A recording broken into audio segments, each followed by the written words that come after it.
Hasn't felt like it in a long time, but America is still a democracy, and we had a measure, a taste of accountability today. We have some superstars in the United States Senate on our side. Too bad they're not in the majority. But I saw some great things, inspiring and hopeful. I'm hopeful. Number one, as Americans, we don't think the SWAT team from the FBI should be dispatched against people who are, I don't know, mouthing off at a school board meeting, right? You're allowed to do that in America. That's okay. And we also don't like the complete and total overreaction to January 6th. There has got to be some sanity. And I saw some today. Certainly not from Merrick Garland, all right? Merrick Garland, the Attorney General, was at a Senate hearing today. And he is a couple of things. Definitely a liberal. I think he's intimidated by the hard left. He works for them now. He's also frustrated that he's not getting better media coverage, even from the liberal press. They think he should be more liberal. And he's intimidated by the bureaucracy. And he's a bureaucrat. He's doing it. The perfect bureaucrat is the man who manages to make no decisions and escape all responsibility. That game he seems to have down pretty good. All right, so it started with Josh Hawley, Republican of Missouri. And you know, have there been attacks across the board on Christian institutions and just trying to stigmatize and ruin the lives of anybody who might be opposed to abortion and want to speak out about it. Josh Hawley would have none of it, and this is poetry. Are you telling me that in your opinion as Attorney General, it was objectively necessary to use 20 or 30 SWAT-style agents with long guns and ballistic shields for these people? What I'm saying is that decisions about how to go about this were made on the ground by FBI agents. So you're saying you don't know? I'm saying what I just said. Which is that you're abdicating responsibility? I'm not abdicating responsibility. Then give me the answer. Do you think, in your opinion, you are the Attorney General of the United States? You are in charge of the Justice Department. And yes, sir, you are responsible. So give me an answer. The FBI does not agree with your description. I'm not asking about the FBI. You are the Attorney General. Give me your answer. Do you think that it was objectively reasonable and they followed your guidelines in sending 20 to 30 armed agents to terrorize these people? Yes or no? The facts I have, which are those presented by the FBI, are not consistent with your description. Remember how I told you about the bureaucrat, right? Bureaucrat? But Josh Hawley, you know, that mind, he could have worked in a lot of different places. He got himself elected to the United States Senate, and he is serving the people, in my opinion, very, very well. This also came up, the horrific and illegal protests outside of the homes of Supreme Court justices. Remember after the abortion decision leaked and the far left went crazy? The leak, by the way, totally criminal act, should not have happened. The federal government allowed these protests to go on unchecked, even though they're illegal. And one maniac showed up with guns to kill, allegedly, Justice Kavanaugh. That guy. Very, very lucky that nothing bad happened. But the law does say you're not supposed to protest in front of a justice's house because, well, they don't want the justice influenced by the mob. There is a law against it. You can't do that. But it wasn't enforced. It wasn't enforced. Maybe people in the government wanted the justices to be harmed, or at least wanted them to change their mind. It's very possible. Tom Cotton, Republican of Arkansas, Iraq War veteran, and a hero. Consider the efforts your department has put into tracking down everyone who was even on the Capitol grounds on January 6, 2021. You've dedicated millions of man hours. You can't allocate just a few agents to look at people's social media accounts and say they were present outside of a justice's home. We're going to go arrest them and charge them. It's a black letter violation of the law. Our priority is violence and threats of violence and protection of the lives of the justices, and that is what we're doing. Yeah. Not sufficient, but very bureaucratic. What he's talking about here, the people who were protesting, hey, why don't we find some of them? I mean, we're hassling every January, anybody who looked at the Capitol on January 6th. These people are findable, and guess what? They're chargeable. They're chargeable for the law they broke. Senator Ted Cruz. Controversial at times, but I think he's great. Republican of Texas. Take it away, Ted.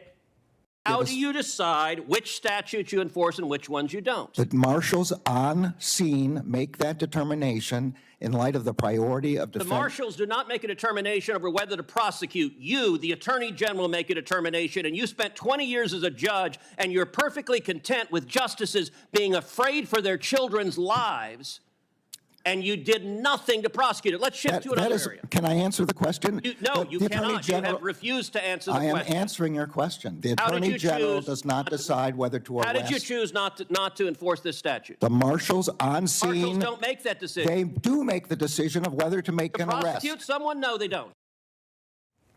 Bureaucrat and dishonest. And one more time, all those people out there breaking the law, and none of them were arrested or arrested since. You think the U.S. Marshals decided they're not going to arrest anybody? You think if they arrested somebody, they might have people to answer to because these people were mad at conservative justices? The Marshals, they have bosses. Oh, and more about the Marshals. He's making a big deal that he dispatched 60, 70 Marshals to take care of the justices. When the Dobbs draft was leaked, I did something no Attorney General in the history of the department had ever done before. For the first time in history, I ordered United States Marshals 24/7 to defend every residence of every justice. Merrick Garland, as a judge, you're familiar with asking counsel to answer a question. I am answering. Has the Department of Justice enforced this statute? Have you brought a single case against any of these protesters threatening the justices under 18 U.S.C. Section 1507? Have you brought even one? Senator, you asked me whether I sat on my hands, and quite the opposite. I sent 70 United States Marshals. Let me try again. To defend. And Has the Department of Justice brought even a single case under this statute? 70 Marshals, who I guess we're told not to arrest anybody. Let's go through that. Yeah, authorized 70 U.S. Marshals to provide the justices, 9 of them, with 24/7 protection, okay? So you got 70, you got to divide that up, all right? And we rounded down, actually, because you can't round up. You can't actually make 3/4 of a person. So they each got 7 marshals. You got to break that down even further, okay? 24/7 protection. Take Justice Kavanaugh, all right? 7 marshals. How does that work? 24/7 protection. You only have, what, 2 or 3 on a shift, assuming no days off. And that's just not very impressive. That's not big protection. It's not. These guys should have been on an army base or something like that, huh? And remember, a guy showed up with a gun and he wanted to kill Justice Kavanaugh. And it's not clear to me, actually, if the marshals were awake when he showed up, because he basically turned himself in and then the local cops arrested him. According to federal court documents, Roski admitted that he bought the gun with the intention of breaking into the justice's home and killing him. Police say that he was arrested after calling 911 on himself. 911, he called 911, and 7 minutes later, the Montgomery County Police show up, and they take the guy into custody. The bureaucracy, the swamp, it is one rotten place. And here's another character, Christopher Wray. Technically speaking, he reports to the Attorney General, but he's really his own character. He's the director of the FBI, and that thing we were talking about regarding the bureaucracy absolutely applies to this guy. The perfect bureaucrat is the man who manages to make no decisions and escape all responsibility. So we were talking about the SWAT team, the FBI SWAT teams that have been dispatched to pursue people who showed up at pro-life protests. One guy had an argument with somebody, and there was, get this, a pushing situation. Somebody got pushed. Watch this. Oh boy, somebody got pushed. Well, the man who did the pushing found the FBI SWAT team at his door.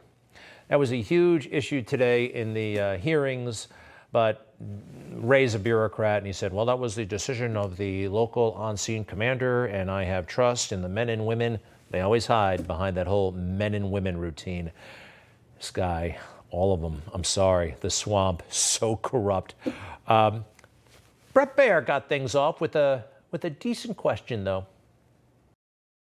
Polls show that the FBI's reputation is at a real record low. What do you make of that?